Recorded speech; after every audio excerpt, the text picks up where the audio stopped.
그 다음에 신고와 납부입니다. 그래서 거기 보시면 우리나라에서 부가가치세는 1년에 4번 신고한다 그랬어요. 1기하고 2기.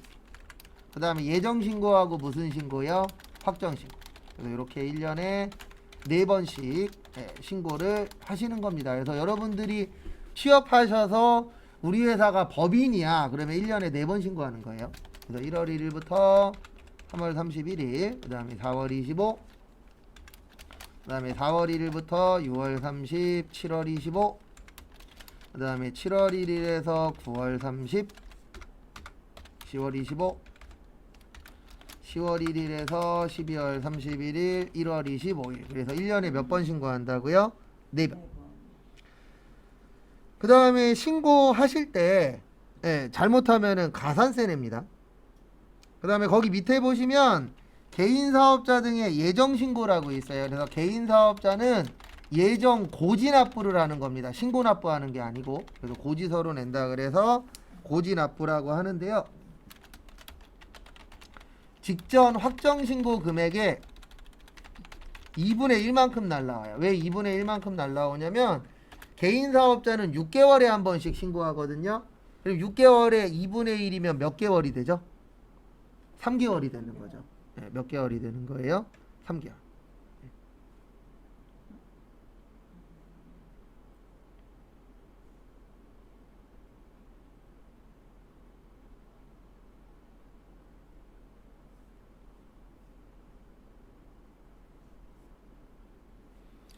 그래서 참고해 주시고요.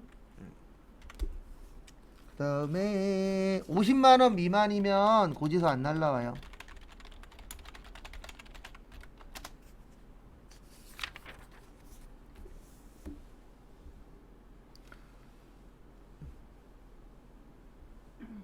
그 다음에 398페이지 위에 하나만 좀 볼게요. 원래는 고지납부인데 신고납부도 가능해요. 그래서 예외가 있는데 어떤 경우냐면은요, 직전 확정 신고 금액의 3분의 1 미만이면 신고 가능합니다. 그래서 무슨 뜻인지는 설명드릴 겁니다.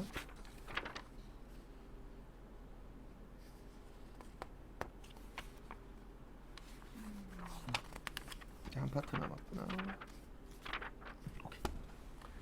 그래서 이게 무슨 뜻이냐면은요, 고지서가 2분의 1 날라온다 그랬죠. 근데 우리 코로나 때 갑자기 사업이 안 된 업종들 있어요, 없어요? 있죠. 그런 업종한테 작년에 반 세금 내라 이러면 너무 가혹하잖아요. 그래서 법에서 3분의 1보다 안 되면은 신고해도 된다라고 예외 조항을 만들어 놓은 거예요. 왜냐면 우리가 경기 타는 업종들 있잖아요. 그래서 갑자기 장사가 안 돼. 이런 업종들 실제 있어요, 없어요? 있습니다. 근데 그런 업종들한테 만약에 작년에는 장사가 잘 됐어. 그러니까 지금으로 치면 뭐 생각하시면 되냐면 공인중개사. 공인중개사 지금 망하는 데들 되게 많아요. 왜냐면 장사가 안 되니까. 그러면 어떤 문제가 생기냐면은 작년에 장사 잘 됐잖아요. 그러면 작년에 장사 잘 됐을 때에 반만큼 세금 내라. 그러면 너무 가혹하잖아요. 그러니까 법에서 작년에 반보다 안 되면, 그러니까 3분의 1보다 안 돼 버리면은 직접 신고해. 고지서로 내지 마. 이런 이제 예외 조항을 둔 거예요. 왜냐면 우리가 사업이라는 게 잘 되다가 갑자기 안 될 수도 있다, 없다? 있다. 그래도 뭐 여러 가지 사건 사고가 발생할 수도 있잖아요. 그런 경우에 이제 직접 신고해라. 그 대신 3분의 1보다 작아야 돼요. 왜 3분의 1이냐면 고지서가 2분의 1이 날라옵니다. 그래서 고지서가 2분의 1이 날라오기 때문에 2분의 1보다 뭐 하란 얘기예요? 적어야 된다. 그 뜻입니다. 그거 참고하시고. 그 다음에 399페이지 환급. 그래서 아까 잠깐 질문하셨는데요. 환급이 되려면 이렇게 돼야 돼요. 매출세액이 커야 돼요? 매입세액이 커야 돼요? 매입세액이 커야 돼요. 그러면 환급이 되는 겁니다. 그러니까 결론은 장사가 잘 안 돼야만 환급을 받을 수 있는 거예요. 그래서 환급 받는 게 무조건 좋은 건 아닙니다. 왜냐면 일반적으로 연말정산도 그렇고요. 그 다음에 부가세도 그렇고요. 환급 받는다는 얘기는 내가 돈을 적게 벌었다는 뜻이에요. 아니면 많이 썼다는 뜻입니다. 그래야만 돌려받을 수 있게 구조가 되어 있어요.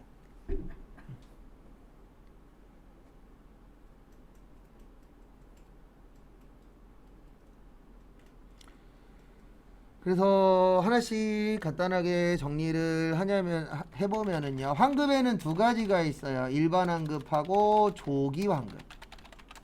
그래서 일반은 30일. 그 다음에 조기는 빨리빨리니까 15일.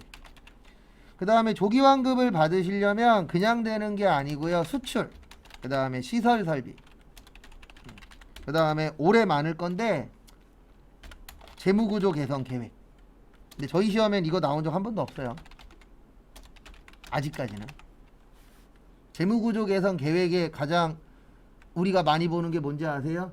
명예퇴직.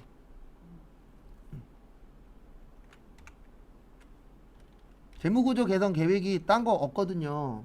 장사가 잘 안 돼. 그러면 탄탄하게 다시 만들어놔야 되잖아요. 개선해야 되잖아요. 그 개선할 때 가장 쉬운 것 중에 하나가 뭐예요? 사람 자르는 거예요. 뭐 다른 것도 있지만 일반적으로 우리가 가장 많이 볼 수 있는 건 그거예요. 명예퇴직 같은 것. 그래도 이미 이제부터 조금씩 시작하고 있죠. 재무구조 개선 계획이 명예퇴직이에요? 네, 명퇴시키는 거 아니면 사람들 자르는 거. 그래서 재무구조 개선 계획에 가장 많이 나오는 게 인력 조정이에요. 인원수를 줄여서 이제 고정비를 줄이는 거죠. 회사 입장에서는. 왜냐면 우리가 힘들 때 가장 많이 하는 것 중에 하나가 고정비 줄이는 거예요. 그래서 우리 가정도 힘들어지면 가장 대표적인 고정비인 보험료 줄여버리잖아요. 그러니까 그거 기획하는 사업자한테 주는. 그렇죠. 조기환급을 해주는 거죠. 왜냐하면 재무구조 개선 계획, 재무구조 개선하는 이유가 뭐예요? 장사가 안 돼서. 장사 잘 되는 회사가 잘릴 일은 없잖아요. 미래를 준비하지 않는 이상. 그래서 은행 지금 돈 많이 벌고 있죠? 근데 자릅니다. 왜 자르냐면은 그 사람들이 이제 필요가 없는 거예요. 우리 회사에서는. 왜냐면 앞으로 은행들도 다 인터넷화되고, 그 다음에 서비스 쪽으로 많이 강화를 시킬 거지, 앉아갖고 서류 받고 이런 건 가면 갈수록 뭐 할 거예요? 줄어들 거죠. 그래서 앞으로 은행 가고 싶으신 분들은 그거 공부해야 돼요. 프로그래밍. 왜냐면 은행에서도 프로그램 짤 사람들을 앞으로 많이 뽑을 거예요. 그러니까 당연히 창구에서 일할 사람도 뽑겠지만 가면 갈수록 프로그래머들도 늘어날 거예요. 왜냐면 앞으로 다 프로그래밍 쪽으로 할 거잖아요. 프로그래밍이 엑셀 아니에요? 아니요, 엑셀 말고요. 네, 이런 거 만드는 거. 그거 말고 뭐 C 언어, 뭐 무슨 언어들이 있어요. 네, 그래갖고 뭐 앱 만들고 사이트 만들고 요런 쪽이 이제 프로그래밍이라고 일반적으로 얘기하긴 하죠. 그래서 요런 데에다 혜택 주는 겁니다. 그래서 수출은 왜 혜택 주냐면 우리나라가 뭘로 먹고 사는 나라요? 수출로. 그 다음에 시설 설비는 뭐냐면 뭐 이런 거예요. 뭐냐면 뭐 공장을 짓는다던가 아니면 뭐 기계를 산다던가, 네, 요런 경우에 이제 혜택을 주는 건데, 이거는 왜 혜택을 주냐면은요, 우리나라 현재 가장 큰 문제는 세 가지입니다. 출산율, 그 다음에 취업률, 그 다음에 결혼율. 맞죠? 네. 그러면 공장을 짓는다는 얘기는 취업률이 올라갈 수 있어요, 없어요? 있죠. 그 다음에 회사에서 기계를 구입하면은 사람 한 명이라도 더 써야 될 거 아니에요. 일반적으로. 뭐 아닌 경우들도 있지만, 아닌 경우는 빼고 일반적으로 봤을 때. 그래서 국가에서 너네가 공장을 지어? 아니면 기계를 사? 그러면 결론적으로는 뭐죠? 취업률이 올라갈 수 있어요, 없어요? 있죠. 그러면 혜택을 주는 겁니다.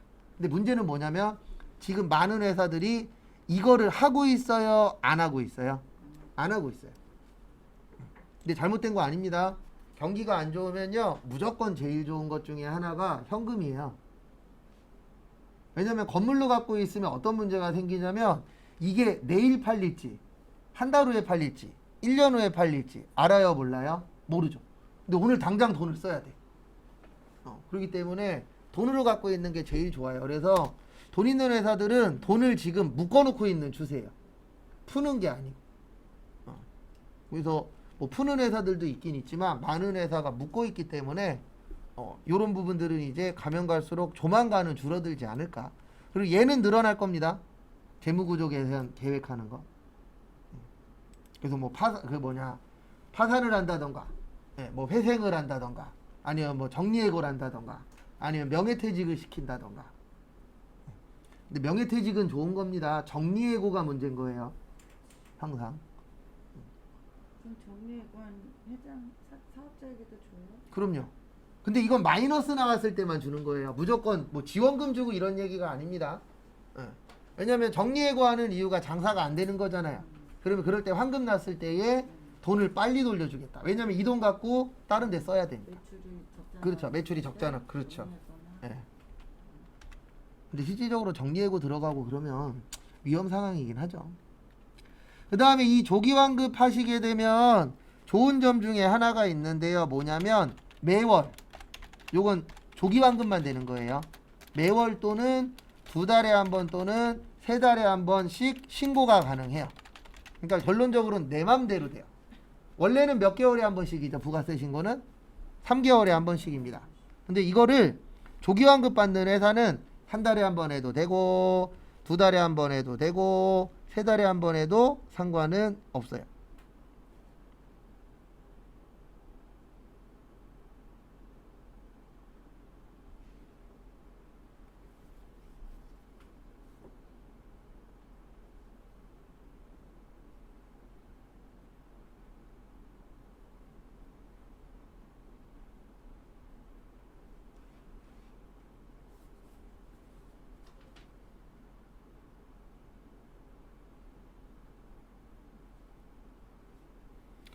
그래서 그 부분 참고하시고, 근데 안 되는 게 하나 있습니다. 이건 안 돼요. 3월에서 4월은 안 돼요.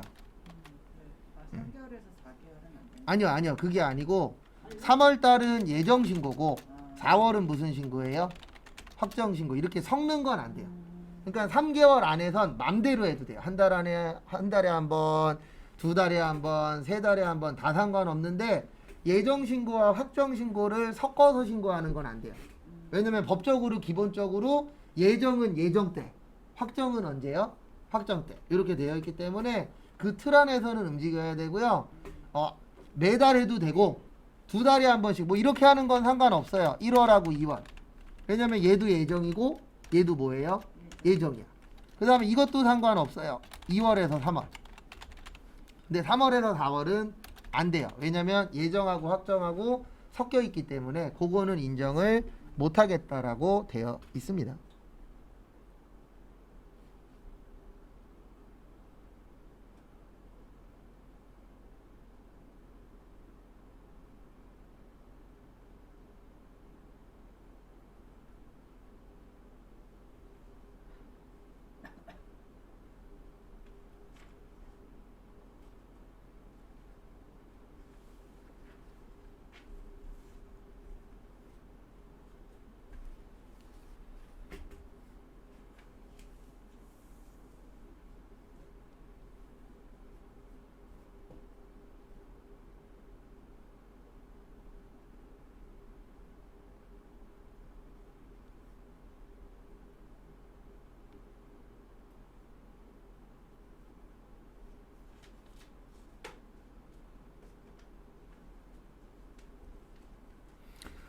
그래서 참고하시고요. 그 다음에 뭐 나머지는 됐고, 이제 한 파트 남기는 했습니다. 405페이지. 그리고 이론은 이렇게 하는 수밖에 없어요. 암기할 거 암기하고 그 다음에 문제 위주로만 보세요. 그래서 나중에 지금 제가 이제 내일 또 전산회계 1급 기출문제 드릴 건데, 공부하실 때 이렇게 하는 것도 방법이에요. 이론이 잘 안 되시는 분들은 우리 그 기출문제 계속 쌓일 거잖아요. 그러면 이론이 잘 안 되시는 분들은 이론만 계속 보세요. 하늘씩 반복해서. 그러다 보면 뭐가 보이냐면은요, 자주 나오는 게 보여요. 그러니까 그 자주 나오는 거는 완벽하게 준비를 하셔야 돼요. 분계도 풀다 보면 자주 나오는 것들이 있어요, 없어요? 있어요. 그런 것만 안 틀려도 합격 점수 나와요. 근데 문제는 뭐냐면 우리가 자주 나온다 그래서 100% 맞추는 건 아니잖아요. 예, 그래서 어쩔 수 없이 시험은 뭐 저번에도 설명드렸지만 약간 그분이 왔다 가셔야 돼요. 찍신이.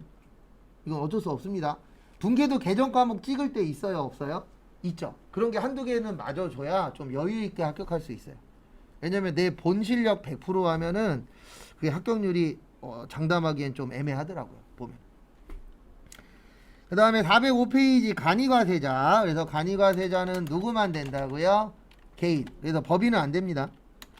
그 다음에 직전 연도 공급 대가가 8천만 원보다 작아야 돼요. 그리고 이거는 꼭 숙지하세요. 공급 대가 그러면 부가세 포함이에요? 부가세 별도예요? 네, 포함이에요. 그런 거 잘 기억하시고.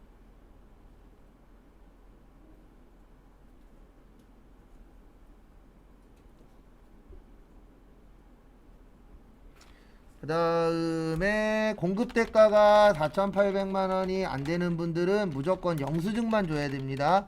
이분들이 세금 계산서 발행하면요, 인정 못 받아요. 왜냐면 법에서 4,800만 원보다 작으신 분들은 영수증만 인정하겠다, 이렇게 되어 있습니다. 그 다음에 1년에 4,800만 원 못 파시면 세금도 뭐 해라? 내지 말아라. 그래서 납부도 면제예요. 세금도 면제가 됩니다.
그 다음에 거기 보시면은요, 보면서 간단하게 설명드릴게요. 그래서 거기 밑에 보시면 부가가치세법에서는 연간 거래 금액이 일정 규모 8천만 원이 안 되는 개인 사업자한테는 무슨 과세자라 그래요? 간이과세자라는 혜택을 주는 겁니다. 왜 그러냐면 이게 세금 신고하거나 이런 것들도 다 불편하잖아요. 금액이 돈 많이 버는 사람한테는 세금 신고하는 거 쉬워요. 왜냐면 돈 주고 세무사 쓰면 되잖아요. 근데 돈 적게 버시는 분들한테 돈 줘서 뭔가를, 돈 내서 뭔가를 해라 이러기에는 어렵잖아요. 그래서 세부담도 줄여주고 세금 계산도 쉽게 할 수 있는 간이과세자라는 혜택을 주는 겁니다. 근데 기준 금액이 얼마인 거예요? 8천만 원인 거예요. 그 다음에 다음 거 보시면은요,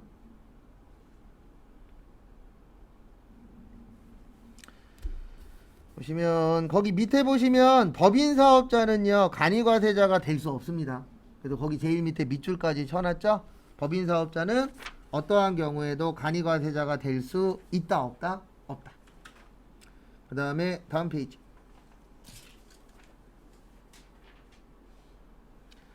간이과세 적용 배제업종이라고 있어요. 배제라는 건 인정한다, 안 한다? 안 한다. 그래서 첫 번째 광업. 광업이 뭐죠? 광물 캐는 거죠. 땅 파는 거. 그래서 뭐 석탄, 다이아몬드, 금 이런 거 캐는 업종을 뭐라 그래요? 광업이라고 합니다. 근데 생각을 해보십시오. 광업을 하는데 8천만 원도 못 벌어. 그럼 광업해야 돼요? 하지 말아야 돼요? 하지 말아야 되겠죠. 왜냐면 직원들도 써야 되고 땅도 파야 되고 관리도 해야 되고 돈 많이 들잖아요. 그래서 이런 업종은 무조건 얼마 넘을 것이다? 8천만 원 넘을 것이다. 이렇게 보는 거예요. 법에서. 그 다음에 제조업. 만약에 내가 제조업체를 운영을 해요. 그리고 공장을 지어야 되잖아요. 근데 그 공장 짓고 직원들 쓰는데 8천만 원도 못 번대. 그러면 국가 입장에선 이거는 인정을 하겠다, 못 하겠다? 못하겠다라고 보는 거예요. 왜냐면 일반적으로 제조업 하면은 8천만 원 넘게 버는 게 일반적이지 않냐 이렇게 보는 겁니다. 그러니까 국가에서도 데이터를 갖고 있잖아요. 국가에다가 세금 신고하죠. 그러면 제조업체 평균을 내봤더니 무조건 얼마는 넘는다는 얘기예요. 예, 8천은 넘는다는 얘기죠. 그 다음에 도매업. 우리 도매업이 있고 소매업이 있잖아요. 그러면 대부분 도매업은 많이 파시는 분이에요? 적게 파시는 분이에요? 많이 파는 사람들이죠. 그러니까 많이 파니까 얼마는 넘을 것이다? 8천만 원. 왜냐면 우리 도매업자는 소매업자한테 물건 팔잖아요. 그래서 팔 때 한두 개씩 파는 게 아니죠. 많이 팔죠. 일반적으로. 근데 우리는 소매업자한테 가서 한두 개씩만 사잖아요. 그래서 소매업자는 간이과세자가 있지만 도매업종에서는 일반적으로 인정을 안 합니다. 그 다음에 부동산 매매업.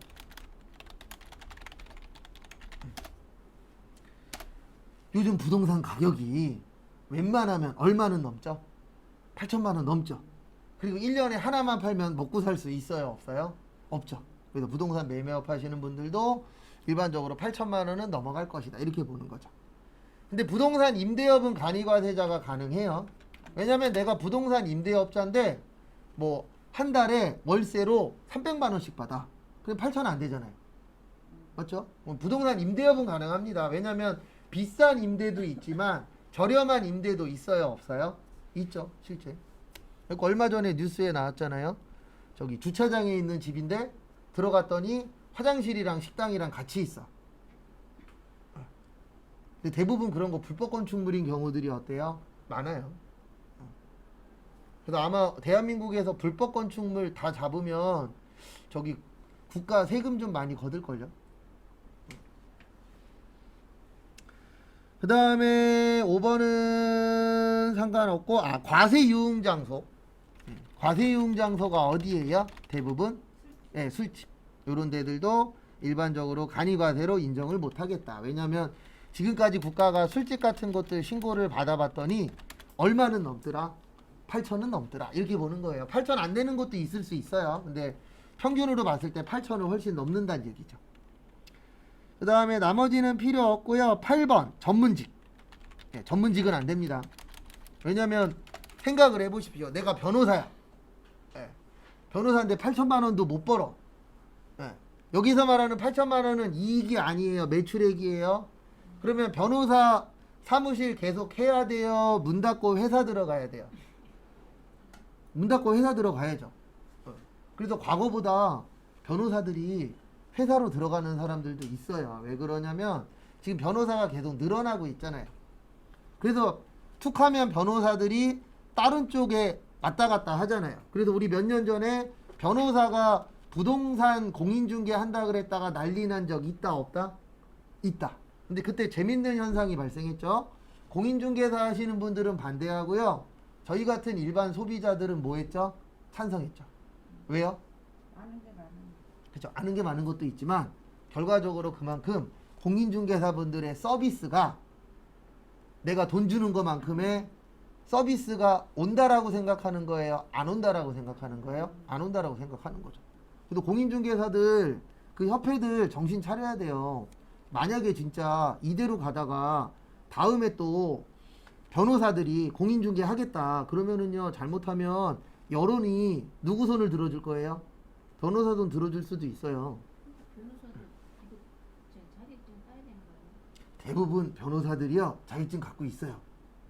참고로 변호사들 이것 따는 거 대빵 쉬워요. 왜냐면 법쪽이라 금방 따요. 여기가 예전에 공인중개사 학원이었잖아요. 2달 만에 따신 분 있어요.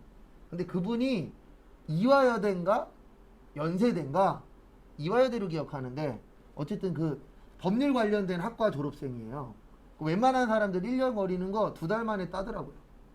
그분들은 금방 따요. 그래서 자격 요건보다는 이제 저게 무서운 거죠. 변호사들이 들어오면 공인중개사 하시는 분들도 알잖아요. 자기네 입지가 늘어날 거예요? 줄어들 거예요? 줄어들겠죠. 당연히. 그렇죠. 그렇죠. 그래서 반대해갖고 일단은 못 들어오게 막아놓은 상태인데 아마 이런 일이 앞으로 또 생길 거예요. 근데 왜 그러냐면 변호사는 많잖아요. 근데 이제 그 안에서 또 먹고 살기 힘드신 분들이 있어요. 그러면 이제 다른 지역에 침투해야죠. 그래서 과거에 이분들끼리 엄청 싸웠어요. 지금도 싸우지만. 세무사하고 회계사하고 맨날 싸워요. 왜 싸우냐면 회계사들이 자기들 먹거리만 하면 되는데 세무사가 현재 먹거리하고 있는 걸 가끔씩 건드리고 있어요. 그게 대표적인 게 뭐냐면은 장부 만드는 거. 원래 장부 만드는 건 이쪽에서 거의 다 했거든요. 근데 이쪽도 이제 힘든 거죠. 과거보다는. 예. 어느 쪽이든 전문직도 요즘엔 쉽지 않다라고 하잖아요.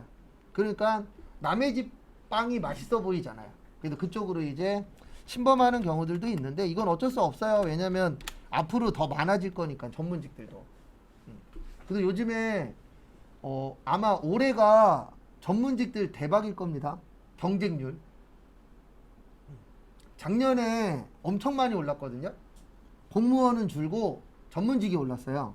올해 아마 전문직들이 좀 들어가기가 과거보다는 어렵지 않을까라고 예측한 게 나오더라고요. 얼마 전에. 그 다음에 7번은 저기에다 밑줄 치세요. 복식부기 의무자.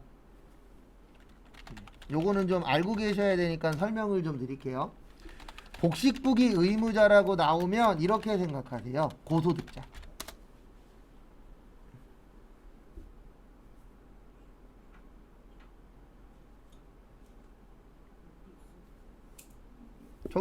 거기 있어요. 몇 번이냐? 9번에. 2번에.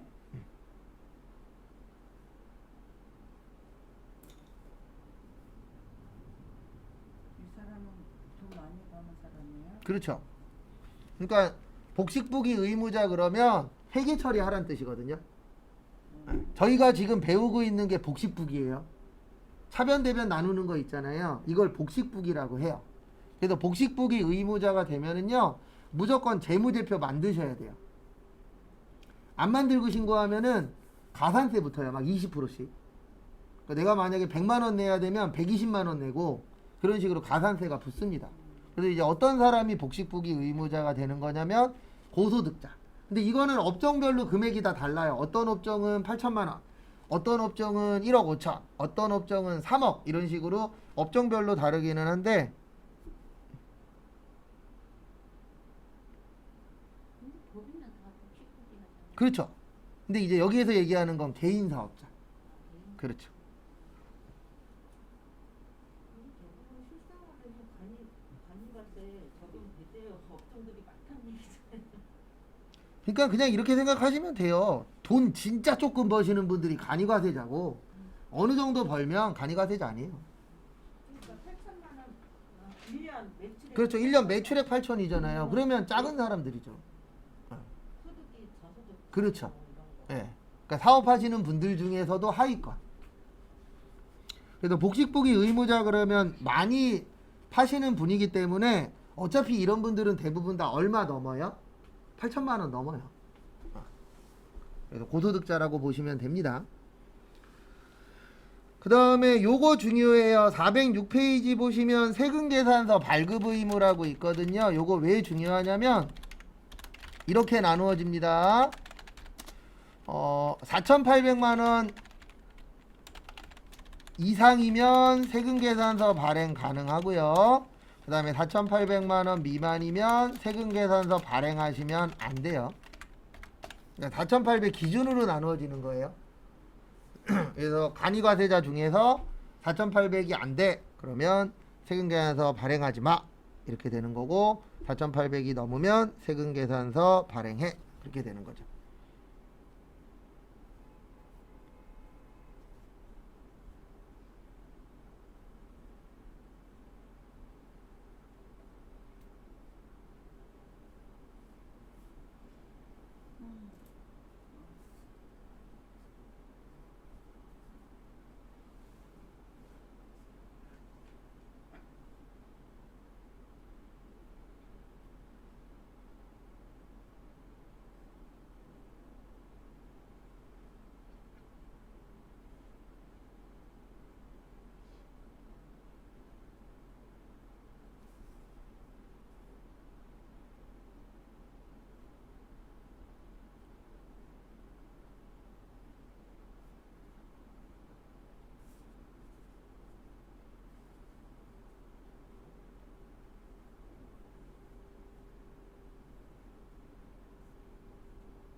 그다음에 다음 거 또 보도록 하겠습니다. 그래서 요 금액 잘 봐주세요.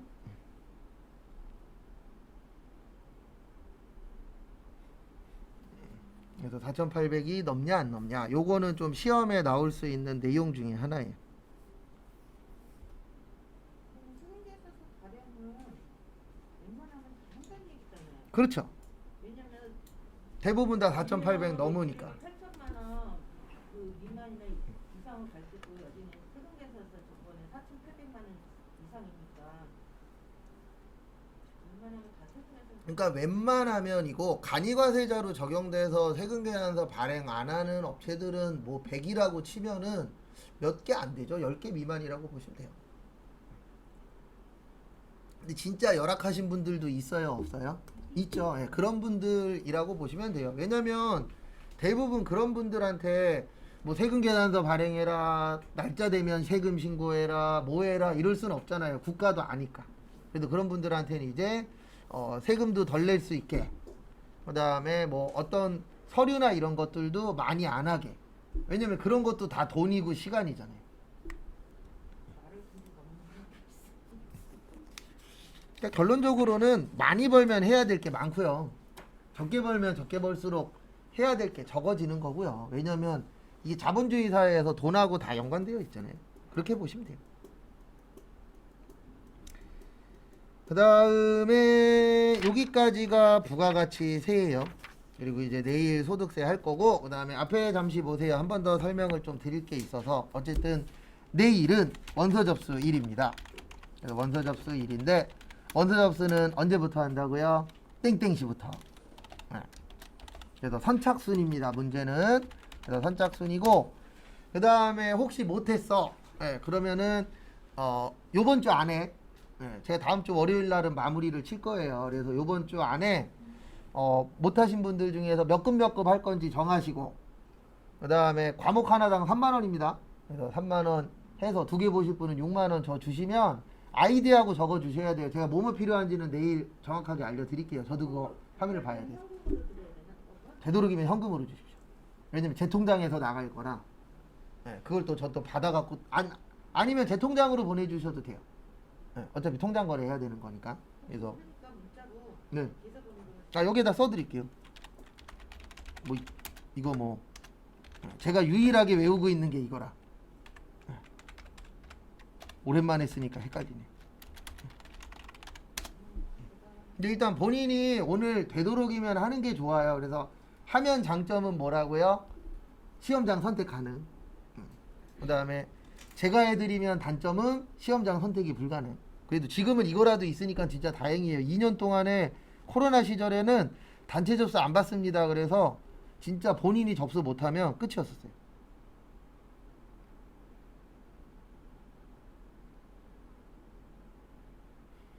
그리고 안 보겠다 그러면 안 보시는 겁니다. 그건 뭐 본인이 선택하시는 거니까 뭐 제가 선택해 드리는 건 아니니까. 그래서 뭐 안 보실 수도 있고, 그 다음에 보실 분들은 잘 준비해서 보시면 되고요. 그 다음에 내일 쪽지 시험 볼 게 있어요. 처음부터는 다 안 보고 그 회계 1급 때 봤었던 거는 안 볼 거예요. 그래서 세무권만 볼 건데 일단 수출. 그래서 수출은 무슨 일 기준이라 그랬어요? 선적일. 그 다음에 선적일보다 환가일이 빠르면 환가일 기준. 이거 2장짜리 있어요. 그 다음에 기준환율하고 재정환율. 그 다음에 의제 매입세. 그래서 의제 매입세액은 이런 경우입니다. 살 때는 면세의 원재료. 그 다음에 요거를 가공을 해서 파는데 팔 때는 뭐가 되는 거예요? 과세. 그 다음에 세율은 원래는 102분의 2예요. 102분의 2가 일반적으로 102분의 2고, 그 다음에 중소제조기업이나 개인은 일단 몇 분의 몇으로 시작하는 거예요? 104분의 4로. 그 다음에 음식점은 또 바뀌는 거예요. 음식점 중에서 법인은 106분의 6, 개인은 108분의 8, 그 다음에 2억 원이 안 되는 개인은 109분의 9. 이거 2분의 12 같은 경우는 나라에서 정해지는. 그럼요. 이거 다 나라에서 정한 거예요. 예. 이거 왜 이러냐면은요. 여기 보세요. 우리 공급 대가가 부가세 뭐라 그랬죠? 포함이라 그랬죠. 그래서 공급 가액이 부가세 별도. 여기에다가 세금 하잖아요. 이거 왜 102분의 2라 그러냐면 공급 대가가 110이고요. 공급 가액이 100이고 부가세가 몇이에요? 10이에요. 그러면 110. 네, 110분의 10. 네, 그게 기본적인 거예요. 그래서 106분의 6, 102분의 2, 108분의 8, 109분의 9 이게 나온 이유가 110분의 10 때문에 그래요. 그래서 우리 공급 대가일 경우에는 이렇게 하도록 되어 있거든요. 왜 이래? 곱하기 110분의 100 하면 공급 가액. 그 다음에 공급 대가 곱하기 110분의 10 하면 뭐가 되는 거예요? 부가세. 그래서 요 110분의 10 때문에 저게 나온 거예요. 뭐 109분의 9니 108분의 8이니 이게 나온 게 얘 때문에 그래요. 요거 때문에. 일반적으로 몇 분의 몇이에요? 110분의 10이에요. 요건 참고하시고 요거는 밑에다가 내려놓을게요. 그 다음에 저기 농어민은 누구만 가능해요? 제조업만. 그 다음에 사업자하고 거래할 경우에는 계산서나 뭘로 받아라? 신용카드. 근데 요거 외우는 이유가 그나마 요게 조금 잘 나오는 편이라.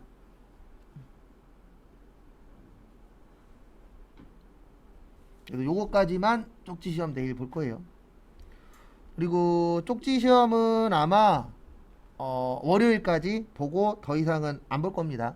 왜냐면 소득세가 하루 만에 보기에는 양이 좀 많거든요. 그래서 그거 이틀에 나누어서 보고 그 다음에 마무리할 겁니다. 그래서 어쨌든 일단 오늘 제일 중요한 거는 이게 아니고 원서 접수예요. 그래서 시험 보실 분들은 원서 접수 잘 하시고요. 마무리